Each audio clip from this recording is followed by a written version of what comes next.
the dizzy, but we can always share some disease. It's just a cup in time. This song doesn't have to run. Life's all of us, not every moment we can be feeling fine.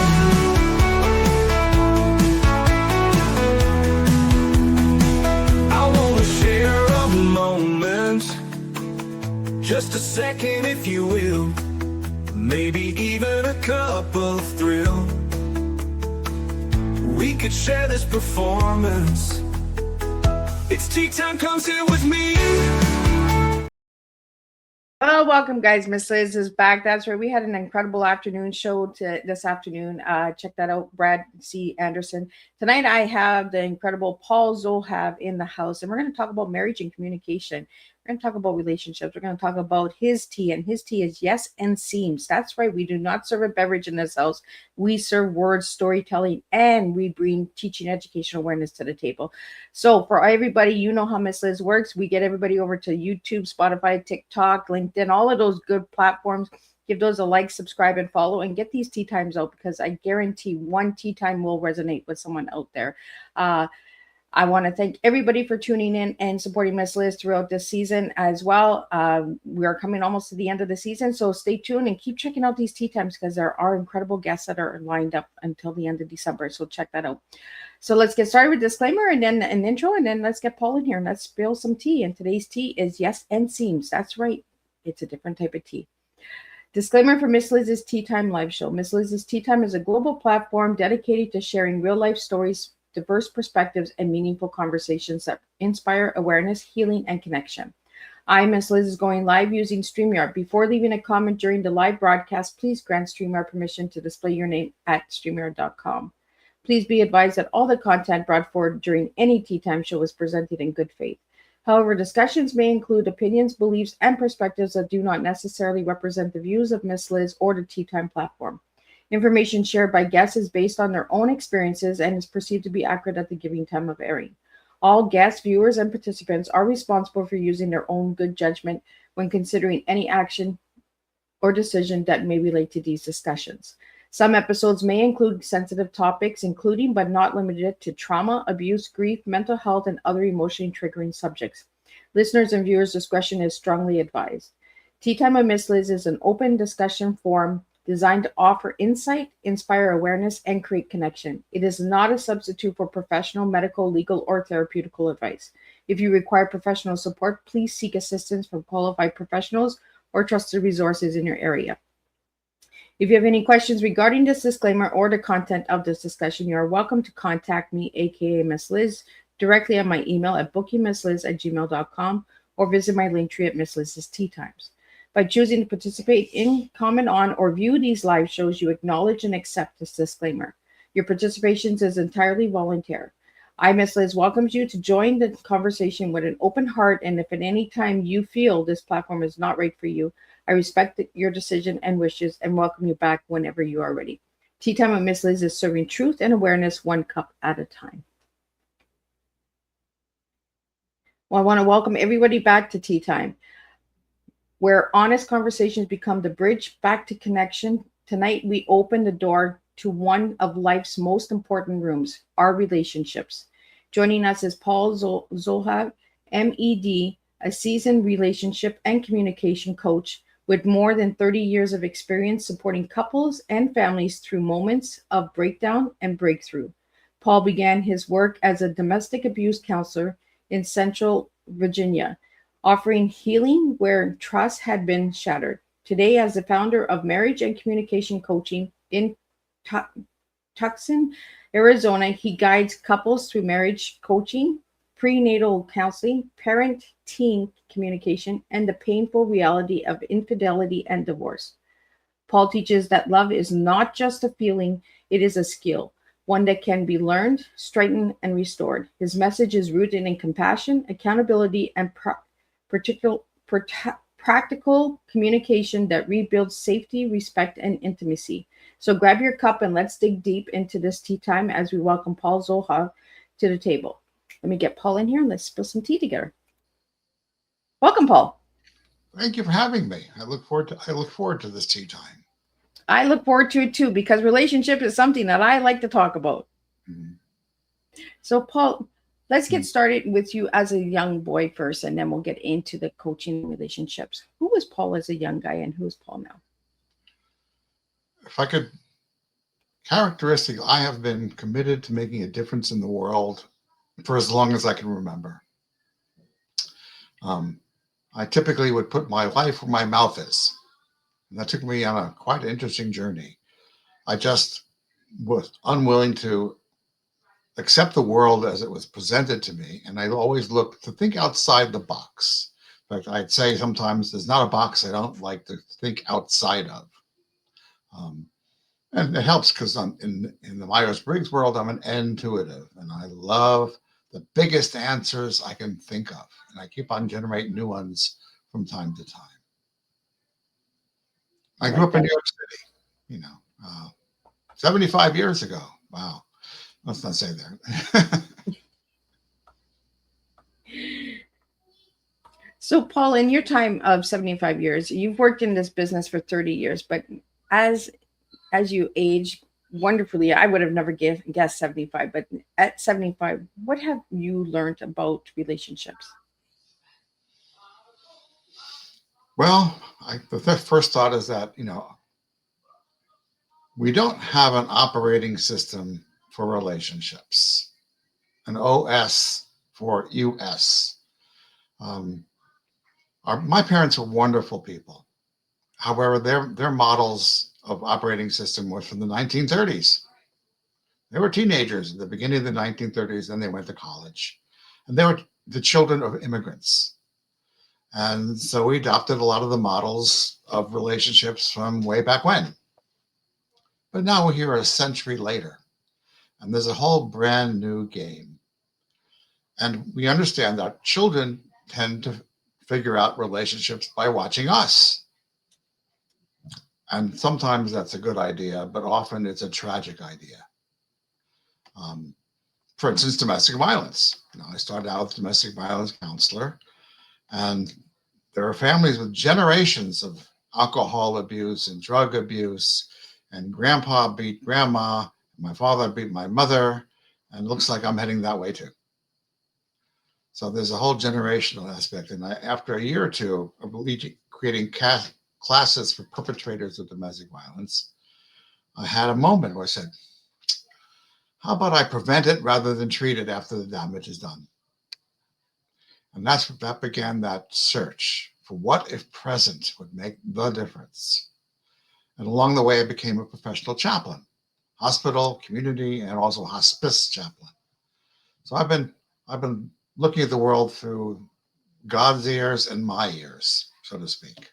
Um, and after moving to Tucson, Arizona, about 12 years ago, I created marriage and communication coaching, developing a model for communication applicable to anybody from home to work. I could rattle on for a bit more, but maybe you have a question by this point, Liz. Uh, well, what I want to do now, Paul, is I want to bring up the book that you sent me. I want to talk about that book. So I'm going to pop it up. So for my audio listeners that cannot see the cover, if you can just describe who's on it and how it came about and how the difference of writing it, because I've looked into it and I really like the style of the way that you wrote this book. This is Marriage and Communication Recipes for Life. And out of my studies and experience, it's been very clear that 3 out of 4 people just are looking for directions. They are not interested in explanations. I mean, I am, that's my personality, but people just tell me what to do and I'll get the result I'm looking for. So this book is not a book of chapters, it's a book of recipes. And you can just follow the directions in the very first paragraph and get your cake. Only the cake is your life. For those who like to understand more, there's further materials, but the very first recipe, and every couple that comes to me gets this first, is the power of yes and. When we begin a sentence with yes, we're connected. I am listening, and I've heard them. When those elements are present, then we can say And let's handle this together. And when shall we talk? From work to most any place. How about breakfast? Yes. And how about scrambled eggs? Or perhaps you're a real estate agent and someone wants $100,000 house in $1 million neighborhood. And you go, yes, I'll show you everything that's available. And you'll pick something that works for you. Selling cars, sales.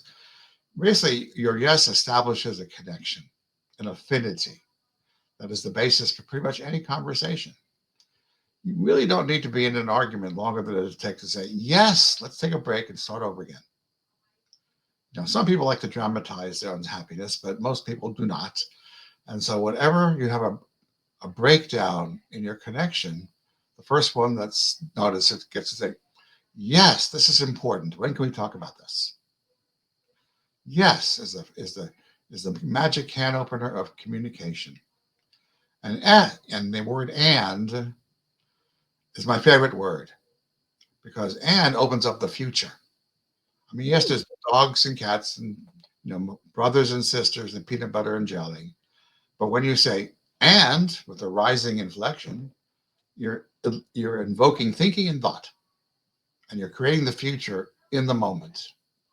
And you can use it pretty much anywhere in your life. I have a flat tire and I'm not feeling good today. And I didn't get the results I was looking for. And literally opens up a brand new future for us to fill in with by using A and D. And let's go to dinner. And where you want to go to? Let's go. Let's find a new way to travel. And how should we do that? So basically, between a yes and an and, you have an access to extraordinary relationship and a future. And the other word that Liz mentioned earlier was the word seems. Well, it's important to understand that the world has no language. Birds don't sing, waves don't crash, and trees don't fall.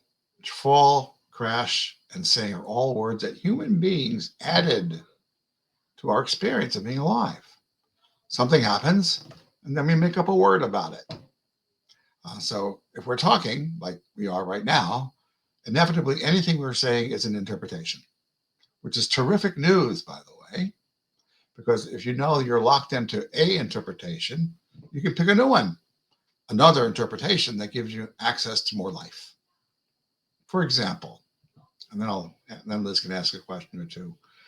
A couple came to me and he, about 67 years old, something like that. He was convinced, almost proud, I'm unfixable. He knew himself to be unfixable, which makes it kind of hard to be married to because not much flexibility with someone who's unfixable. And I said, how about we switch the script to I have things yet to learn? New interpretation. I have things left to learn. And all of a sudden, a brand new life showed up in a nanosecond. And she was thrilled because she could live with someone who had something left to learn, and very difficult to live with someone who knew they were unfixable. And we, in the work I do, we get to explore all the interpretations that cost us life, and we get to replace them with new interpretations that give us life. Liz, I can take this into a zillion directions. I'll let you help moderate this. Well, I kind of chuckled, Paul, when you said peanut butter because Brad talked about peanut butter in his books today. So it's just like, hey, this is how it works. The universe just puts my guests together and we're joined together with peanut butter and jelly, so. Sure, that 2 slices of bread are not a sandwich unless there's something in between them. Just like a relationship, right? A couple is not, 2 individual people, 2 me's are not an us until they have an and. And when their and gets big enough, they have enough room for a child and they have a family. And that's why I call marriage and communication coaching, because with and you can have access to pretty much anything you want. Yeah, because that's what I found. I found that there was 3 parts of marriage: you, me, and us. Yes, and I like metaphors are important because metaphors are not the thing itself, but they are words an assemblage of words that give us access to something we cannot speak aloud of. And one of the things I distinguish is an us. People come to me as two individuals struggling with the relationship, perhaps, and their us is weak. They lack a lot of the skills and the insights and best practices that will allow us to help us navigate our lives together. Us, an invisible presence that is greater than the sum of its parts. And where does this us live? That lives in a bubble. The bubble, when we can envision ourselves, our marriages as a bubble, we then have a good sense of where our boundaries lie. We are inside the bubble. We are in charge of what's inside the bubble. And anything outside the bubble is not us. And we get to have a high integrity bubble that we don't let anything in unless we both agree that it's there. Because one of the major characteristics of a bubble is safety. Sometimes people talk about their relationships to strangers. Not safe. I can tell some horror stories, but there's just some. So we can ask the question, now that we have identified our marriage as existing within a bubble, that's where our us lives, we can then say, is what I'm about to do or say belong in our bubble or not? Now that we have bubbles, now we have an us and we have boundaries. Yeah. And so if the answer is yes, keep going. If the answer is no, don't do it. And if the answer is I don't know, we get to communicate with one another such that we agree whether this belongs in our bubble or not. So we have an operating system for marriage and relationships. We have a bubble and we have an us. And they aren't the thing itself, but when we use them as stepping stones to a reality, we can have a marriage that lasts a lifetime. Well, Seems is why we need that word. Seems lets us know that I'm not speaking the truth. We don't have to waste time arguing about competitive truths. A seems will get us, yes, let's talk about it. Where truth will get us a no, a but, and an argument. Seems leaves us open to discussion and communication, where truth leaves us vulnerable to altercation. Yes, Liz. Well, we had a question that came in and it says, why is seem such a powerful tool for avoiding unnecessary conflict?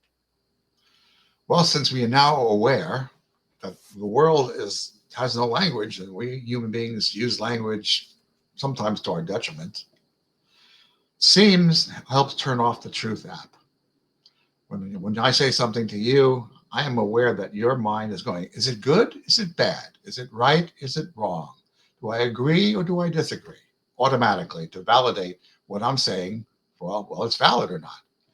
And if what I say to you does not match what you believe, intend, or remember, or anticipate, we will stop listening and stop communicating. And we'll start arguing about whose truth is truer, whose reality is most real, and who's right and who's wrong. And we can avoid all of that with the word seems. Seems leaves us open to discussion. We can exchange points of view instead of being stuck on our own point of view. That's why seems is the third part of a magical opening for communication. Yes, and seems to me now the next part is we avoid words like always, every, never, and only. Oh, okay. Well, because when you say I always, we always, teenagers always, then we lose their listening because their truth app gets invoked. And they'll say, do I agree with that? Do I not agree with this? Is it right? Is it wrong?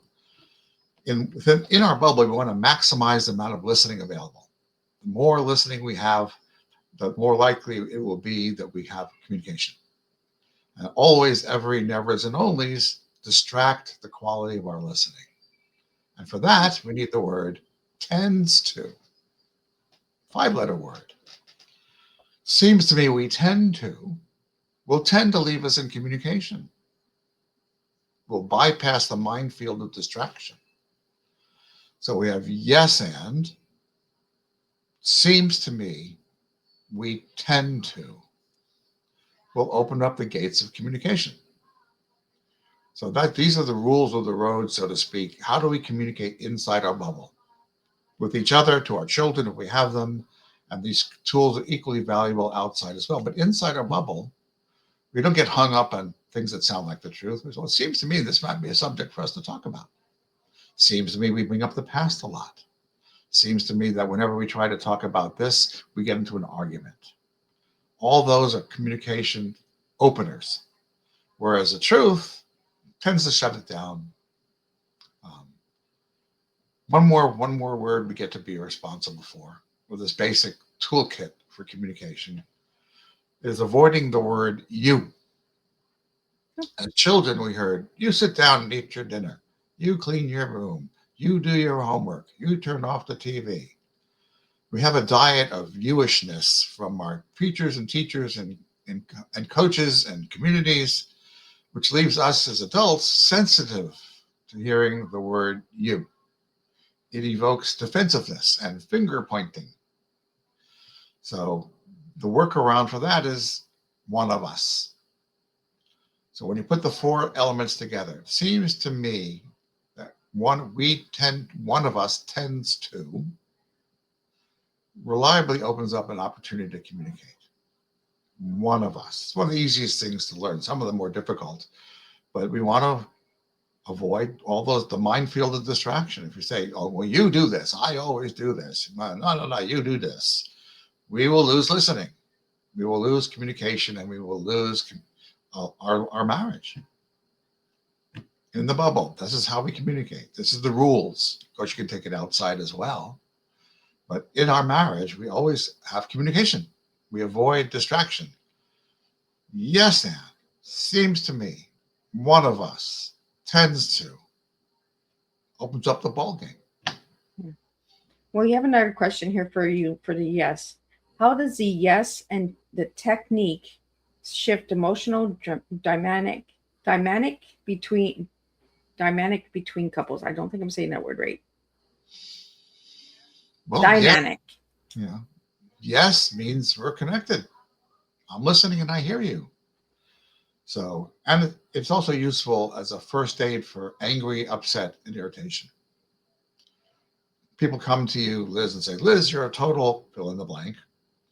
And you might try to defend and you might try to explain, which is not a good use of your time because they're not listening. Not listening. They're busy being angry, frustrated, and annoyed. And so any attempt to explain or defend is like going down a rabbit hole. So for that, you can say, yes, I hear you. That's a very important phrase. Yes, I hear you. How about we take some time? I'll make a cup of coffee and I'll listen to everything you have to say. Yes, I hear you. Let's take some time to do this together. Yes, I hear you. When's the best time for us to talk? Yes, I hear you is the key phrase that opens up. Well, people who are angry might have to say, yes, I hear you a few times before they slow down long enough to listen and to be responsible. And I'm speaking to our female partners mostly. If you don't feel safe, don't do this. If you don't feel safe, try one yes and I hear you. But if that doesn't produce any results and you're not feeling uncertain and scared or fearful, take a time out, leave, shut it down. I don't want to sound like I'm picking on females, but men generally, for good or for ill, think they're safe. Sorry. It's kind of I'll handle it. It's no big deal. If something happens, I'll handle it. But most men are not aware of how unsafe most of our female partners feel. It seems to me we could put a pin any place on planet Earth, and you'll find women who assign a good amount of their attention to their safety and trust. And if us guys don't know how to listen and communicate, and they don't trust us, and they don't marry us. So that's another subject we can approach at another time. But any men listening, just realize that the person next to you spends a lot of her attention on being safe. So, Paul, how did your early work as a domestic abuse counselor shape your approach into today's marriage and communication coaching? Well, one thing I learned is that at the time I called it emotional literacy. Okay. Most men had one word for being upset. Angry. If they're upset, they're angry. If they're hurt, they're angry. If they're annoyed, they're angry. If they're frustrated, they're angry. So if you have, it's been said that if all you have is a hammer, every problem becomes a nail. And so in my early years, I taught them, what are the signs that you're starting to lose control? For me, I get angry, my shoulders start to rise, and my thinking starts to get foggy, and I'm not a good listener. So I taught them in the class, when you need to see those signs, take a break, get out before you go all the way to angry. And we know how that turns out because you're here. Um, and it's amazingly simple. 3-letter words: yes, and, seems, and tends to. We want to have as much listening as possible so that we can use it to communicate. And you also gave me what you gave me the words get to living and got to living. Mm-hmm. I want to talk. Yes. I want to talk a little bit about that get to living and got to living, because what's the difference? Well, if we listen to the language we are immersed in, we'll hear, I have to, I need to, I should, and I must. I've got to. Republicans need to, Democrats have to, as a nation we should, and the president wants to. And if we listen a little carefully, you'll hear, or else. I have to, or else. I need to go shopping, or else. I have to go to work, or else. We have to get going, or else. Sometimes we even say the word or else, but mostly it's kind of concealed. And when we listen, you'll notice that you're not free. Your life is given by obligations and circumstances. You have to, you need to, and you should, and you must. You get stuck. And the way out is really simple. When you swap an O for an E, you get a get to life. That's where the fun is. In the get to life, you have choice. You're the driver. You have opportunity and possibility, and you can change your mind for no consequences because there's nowhere else. So one of the things I guide my couples, if from now on, when someone says we have to get going, you say, have to? We get to get going. We literally bootstrap us into a whole new world just by need to, should, have to, must, and just change them to get to. I mean, in fact, Liz, what are some of the things you may have historically said about I have to, feed, I must? We all got them. What are some of your routines that you can recall? That you say, well, I must get it done. And now I must find a way. And now you get to get it done. I see. Just that little tiny paradigm shift gives you a brand new world, because things will get done. People will go to work. You'll get to where you're going on when you're traveling. But which is easier, have to go to shopping or get to go shopping? Well, get to go shopping is a lot more fun. You have to. It's almost like you're forcing an outcome on your life. I have to. I have no choice. I have to. I need to, and I should. I have a major peeve with the word should, because should means there was something I should have done, and it cuts out all possibility. When you say could, we could do this, the future opens up. Should brings in something from the past. Well, I should have done different. As if there was another world in which you were different and you should have done differently, and you get different results. Should. Let's change it to could. Again, all I did was swap a SH for a C, and you have a life that's you are at the source of your life. We could do it this way. We could do it that way. We could do it the other way. But should takes a bite out of ourselves. There's just something really uncomfortable by shoulding on ourselves. Well, should is kind of like a regret, right? Kind of like living like, oh, I should have done that. You should do it this way, says someone. All right. But you could say equally, you could say, you could do it this way. You can have a conversation. With the word could, you're offering a solution. Like you're giving them hope. where you say the word should, you're kind of defeating the purpose, right? Becoming kind of critical and judgmental. Well, you should do it this way. There's all ways we can use language and tone. It has been a little sidebar. A professor named, I think it was Marhabian, I'm not quite sure I get that right. He says that communication is 7% the words you use, 38% how you say those words, and 55% body language. Consider, 38% is the tone, intonation, pronunciation, enunciation. And I'm still in the process of training myself to use my hands to talk, because you can avoid a lot of miscommunication if you say, well, we can do it this way, or we can do it this way. Well, this kind of brings like hope, right? Right. One person on podcast says you can actually put your hands beneath the surface of your desk and move your hands at will, and your face will follow your hands. Right? Put your hands beneath your, so this is really a great thing. And my hands are waving, and also my face is animated, and I sound and feel alive because I'm beginning to use my body as well. It was a unfortunate artifact of the Victorian era, is that children literally had to be seen and not heard, and they were punished if they dared say anything in the presence of an adult. That's where the phrase comes from. Children should be seen and not heard. It comes from a Victorian era where children are literally forbidden to say anything. So children should be seen and not heard. And so they learn to sit with their hands folded in their desk, in their laps, quietly waiting for perhaps some moment when they could say anything. My mother told me when she was in elementary school, they would put rubber bands around children's hands to keep them from using them. Wow. She went to the elementary schools in the end of the 20s, and children were taught to sit with their hands folded. That was what she grew up with. So I encourage people to add body language, because it's 55% of communication. And you can say the same thing with your hands and be more likely to be understood.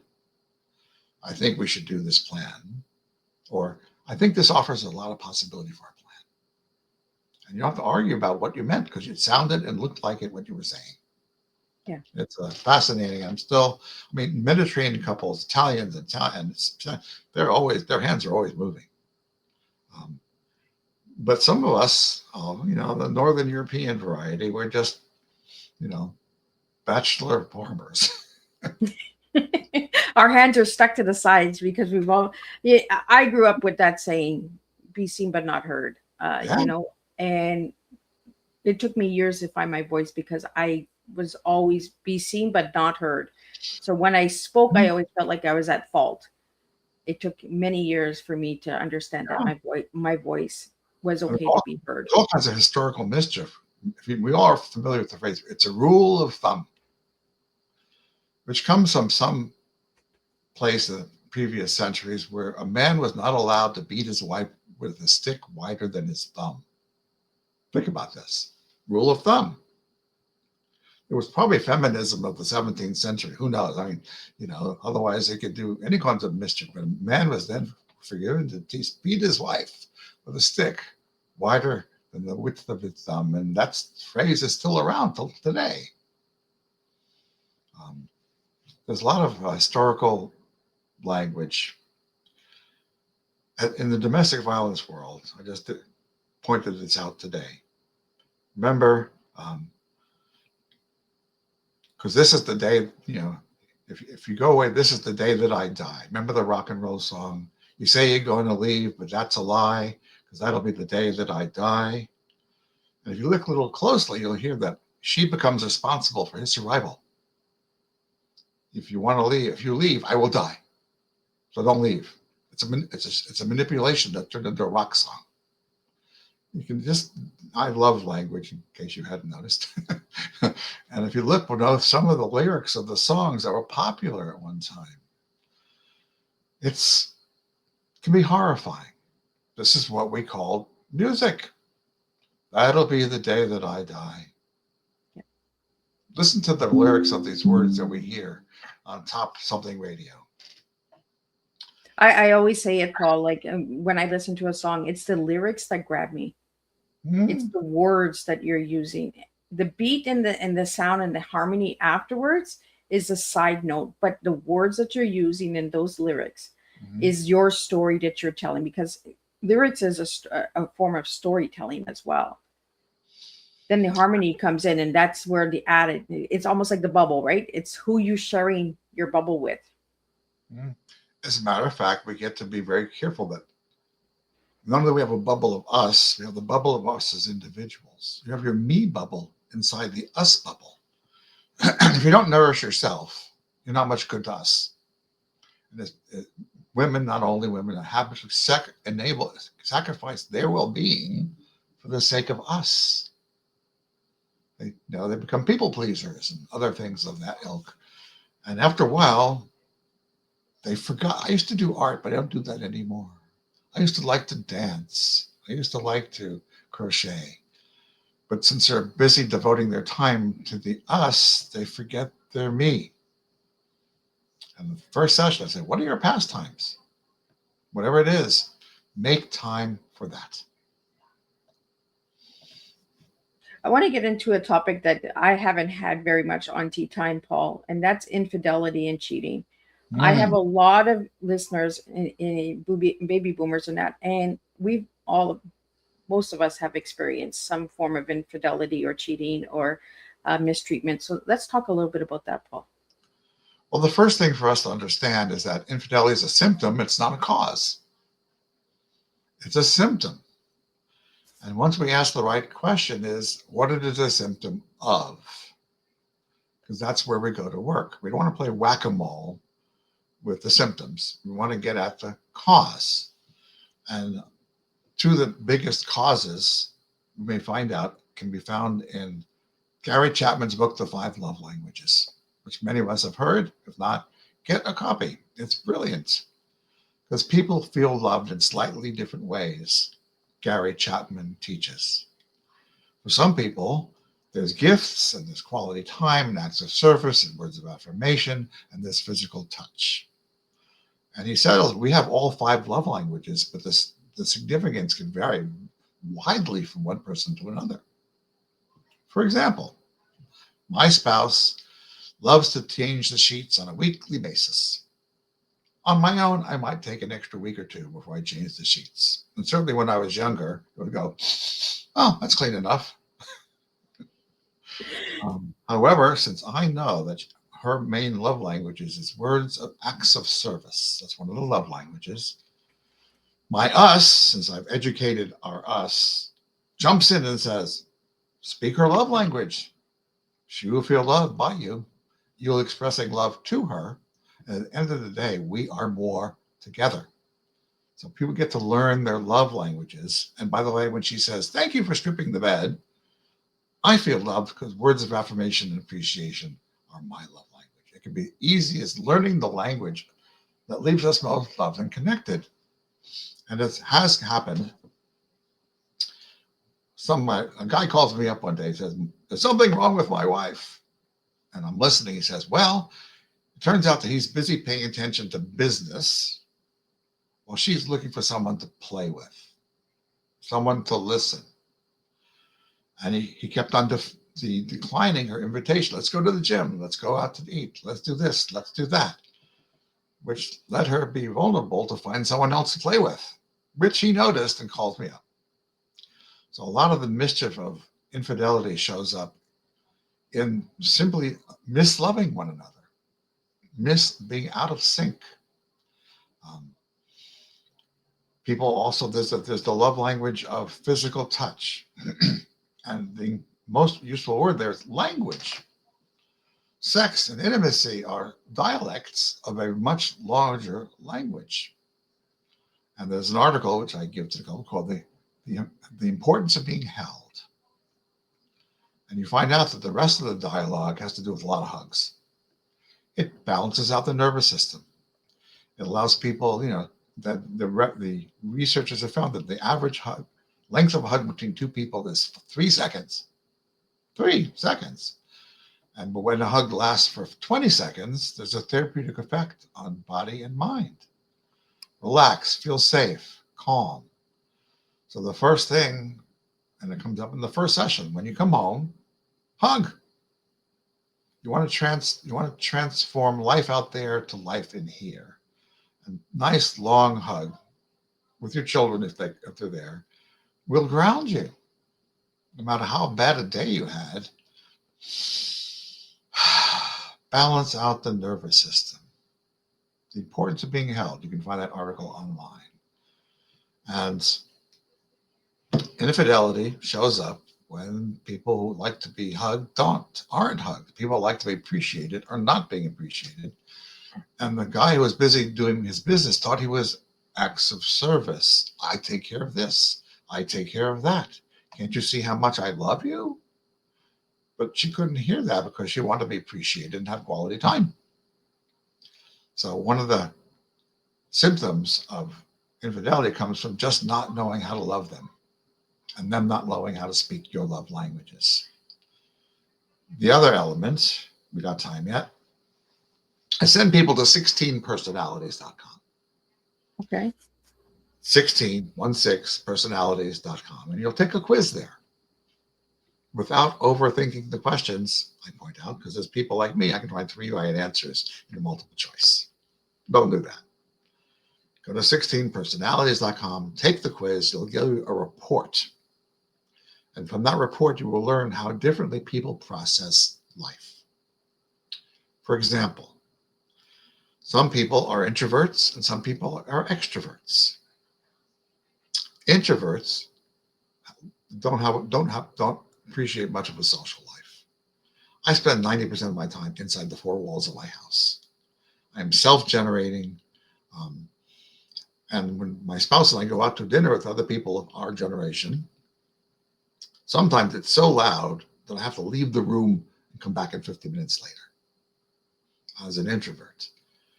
One person, she was an introvert, and she has her book, cat, music, internet, cable, Zoom, and her garden.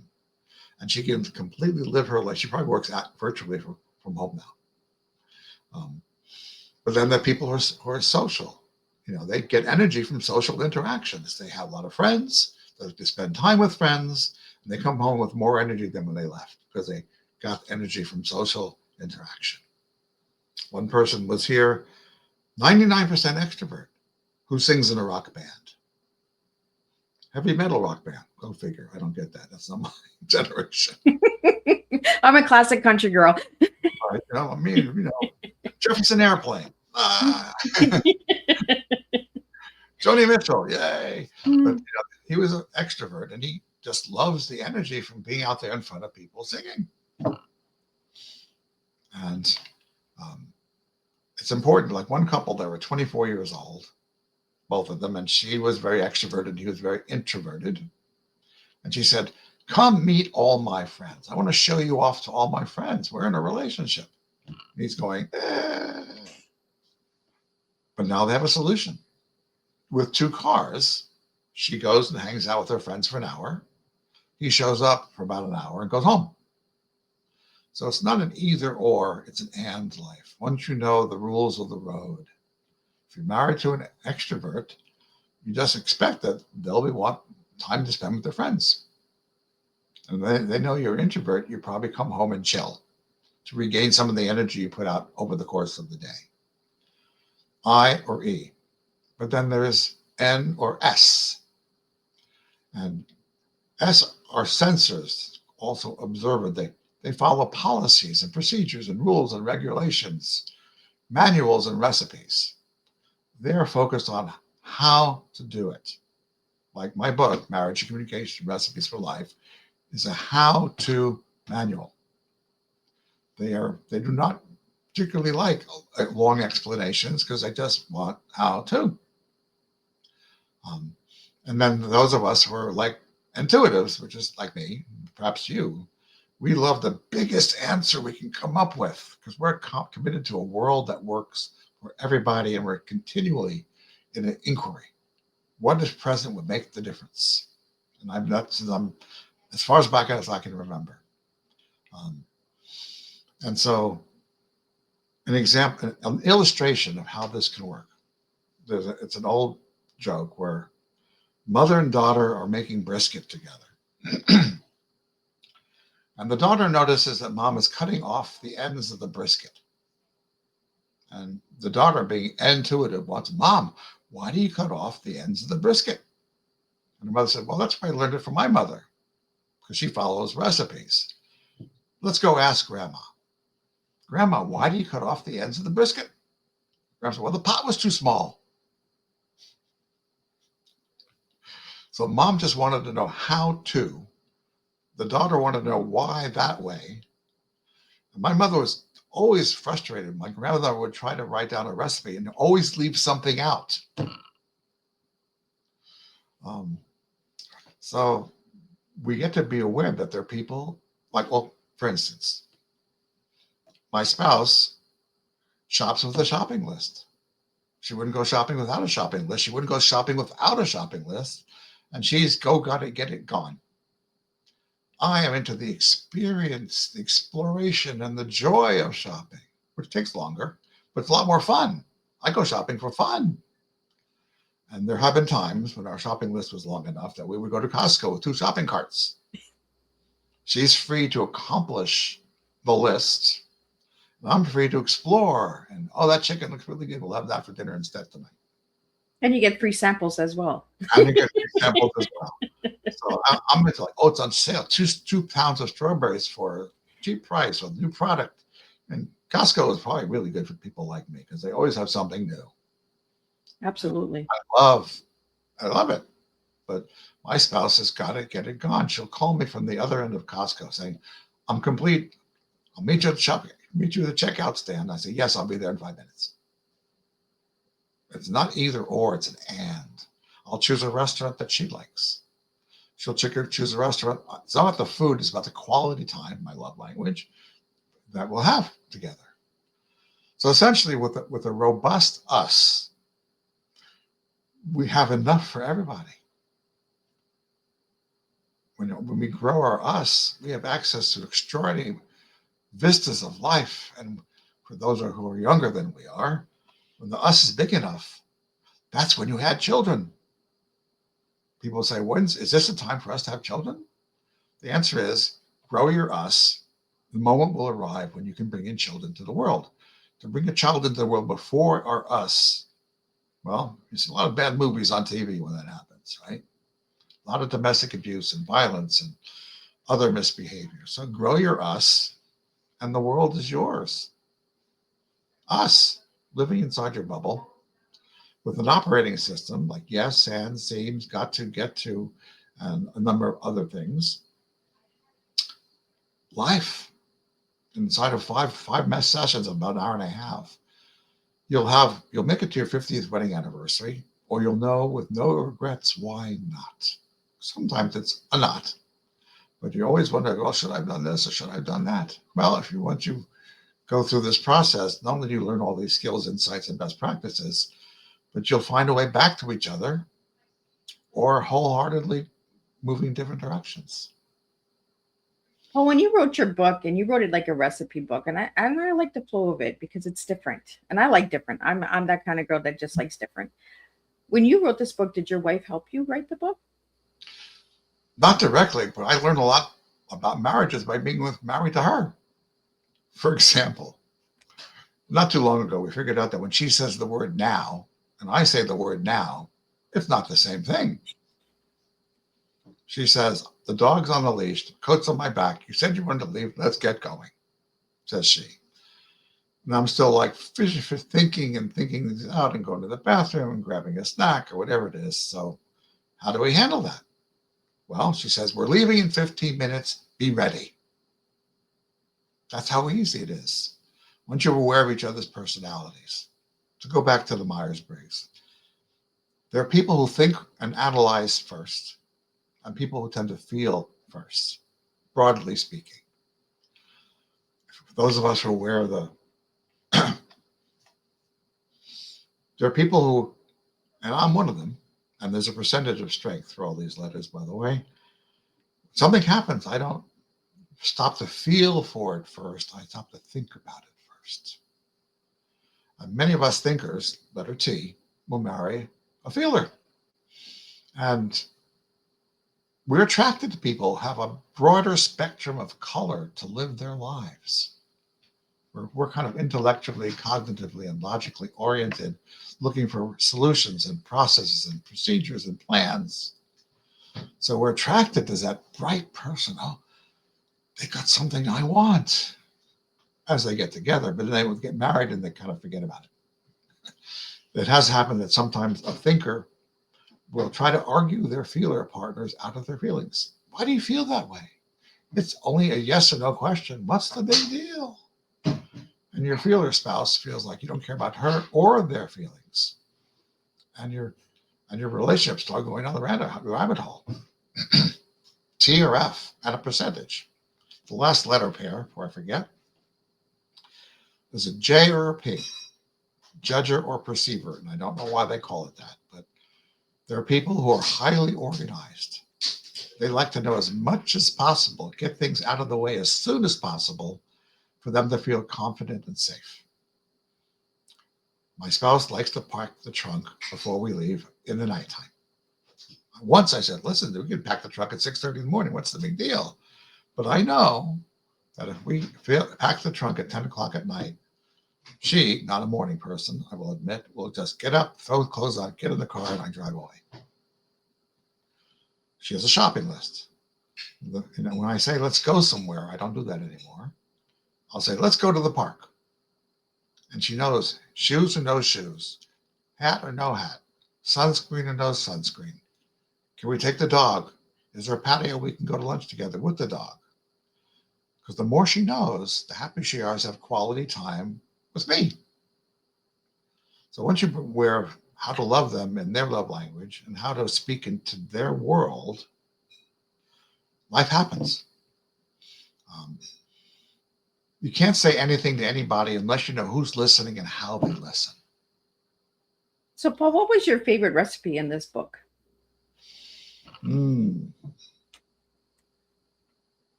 really is yes, ands, and seems. It's the opener. And I added tends to, it got more exciting because we're not stuck. We're free. Yes, and it seems to me we tend to. And I'm currently repurposing the book for teenagers. I told an AI Claude place, just take out every recipe and reformat it for a 16-year-old with a 5th grade reading level. So I want teenagers, and I want school principals and social workers and to put communication skills into high school. They don't know. It's always concerned me that teenagers don't, there are times when they should say no, they don't know how. They say yes when they mean to say no, but they want to be popular, they want to be accepted, they want to belong, they want to be in love, and their bodies are biologically saying something else. And their friend comes up with a terrifically bad 16-year-old idea, and they know they don't want to do it. So now they get to say, yes, and I hear you. It's not good for me today. Let's do something else. That's how you say yes by saying no, or the other way around. That's how you say no by saying yes. Yes, I hear you. There's the magic word. And I'd rather do something else. Not just children, not just teenagers, but us as adults. Get into situations where you have to trade a piece of ourselves for the sake of a contract or a relationship or something. Don't do that. It's a terrible strategy to exchange pieces of you for the sake of something else. Don't do that. It's a longer conversation, but I want teenagers. I'm writing the dear teenager who's about to read this book. Language is your superpower. The words you use will give you your life. You can be a no person or a yes person. And it's up to you because language is your superpower. I'm still working that one. But by the end of the year, we'll have a teenager relationship with communication skills. We're working on the cover right now. And I'm developing businesses. Business and communication, a manual for workplace collaboration. Same basic toolkit, only contextualized for the environment. And maybe we're close to our hour, so maybe I should. I have more things to say, so you can find me at marriageandcommunication.com. I help people all over the world, and here in Tucson.